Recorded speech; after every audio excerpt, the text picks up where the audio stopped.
Hi everybody, so we are super delighted this week. We are in a super nice venue, Antibes Juan-les-Pins, CEPIC Congress 2025, and get the honor to be with Paul Melcher.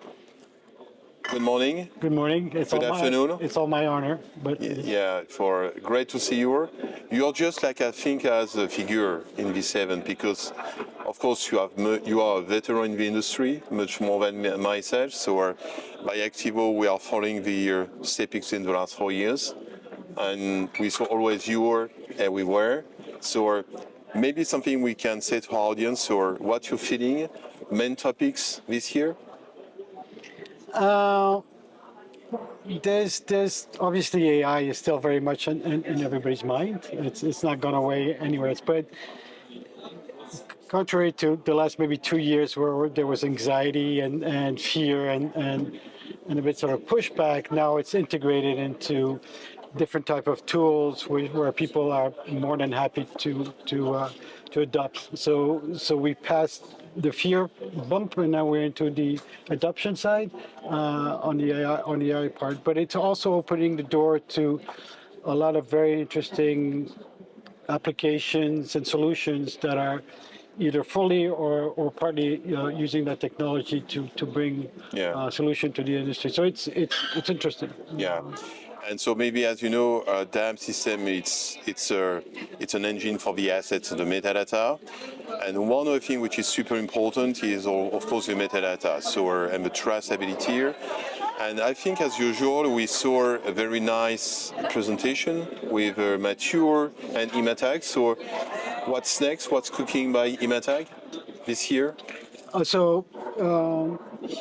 In the same line of AI, obviously one of the biggest concerns is how easy it is to manipulate content, original and creative content. So with Imatag, the latest solution is the ability to preserve the authenticity and the provenance of the content, so that if the metadata is stripped, which happens very often automatically by a lot of platforms, or edited, by reading the watermark, it links back to the original file, which sits in your DAM as a ground truth, and reconnects with the original files as well as the original metadata, so you can double. And alongside the effect, etc. So is there something, because at one stage, I think it's important for audience that Imatag has the ability via the lake and the monitor. So, but by the way, if you have your asset outside of the DAM, is able to track the assets and by who it has been used. And they have some fantastic use case, just like the AFP.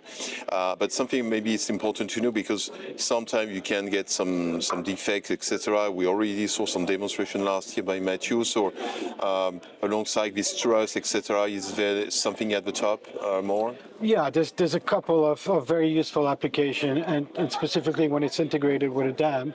One is like you said, the monitoring. So you can have within the DAM the history of where the asset has been published and where and how. So when you're looking at inside your DAM and next to this thumbnail, you can see also the whole history, which can be very useful if you're doing marketing, for example, or even for copyright infringement cases or things like that. But also, because it's not just not only press and media. We have a project also with Michelin, etc. this year, etc. So finally, it's for every brand. Yes. Yeah. The second one is more on product, is the leak detection, right? Yeah. So very often companies have to share their assets confidentially with outside vendors before the public launch. Some might not be very honest or dependable, so they might leak it ahead of a public launch. And with Imatag's technology, you can, by reading the watermark, you can find out who is responsible for that leak, and then obviously take the appropriate action. Yeah. And that's something that can save businesses millions of dollars, because a leak can be extremely harmful. Yeah, for sure. It's very important to protect the brand. The other thing we saw also, which I think is super interesting, of course, at one stage it's a little bit technical, but we have some deep dive sessions with Brandon and the IPTC, and especially alongside the IPTC, as you know, it's not a standard which is just fixed. It just try to move alongside the business requirements, etc. And just this morning, and of course, the IPTC conference is also starting today and tomorrow. But in fact, Brendan was talking about some new standard alongside AI and IPTC. So we also know that we have CIP4, etc. So what's your feedback regarding this progress alongside IPTC and metadata? It's maturing. Obviously, it'd be great if the community would be more respectful of IPTC. I mean, the publishing side. But IPTC has been working really hard with the C2P working group to integrate the provenance information with it, along with camera manufacturers and publishers. Just like this one, which is recording.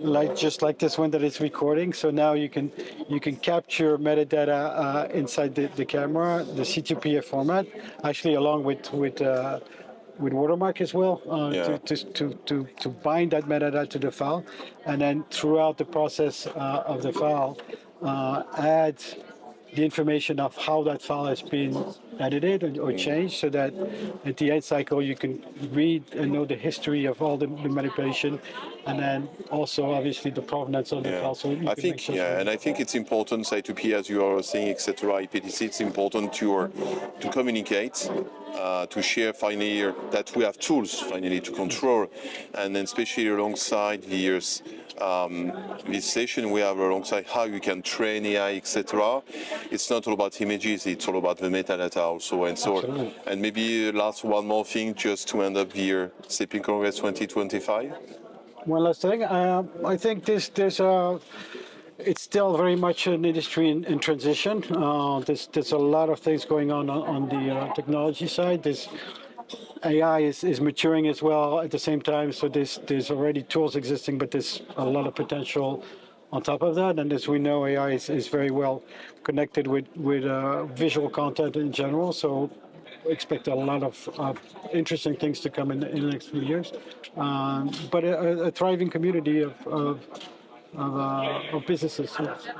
And so one other thing which is important, so we started also to work with Paul on Dime News FR, and so you can find on the monthly basis some insights, some is viewer and vision alongside what really matters for the end customers. So thank you, Paul, to be with us, and so see you soon. Yes, on Dime News. Yeah, on Dime News FR. Bye-bye. Bye.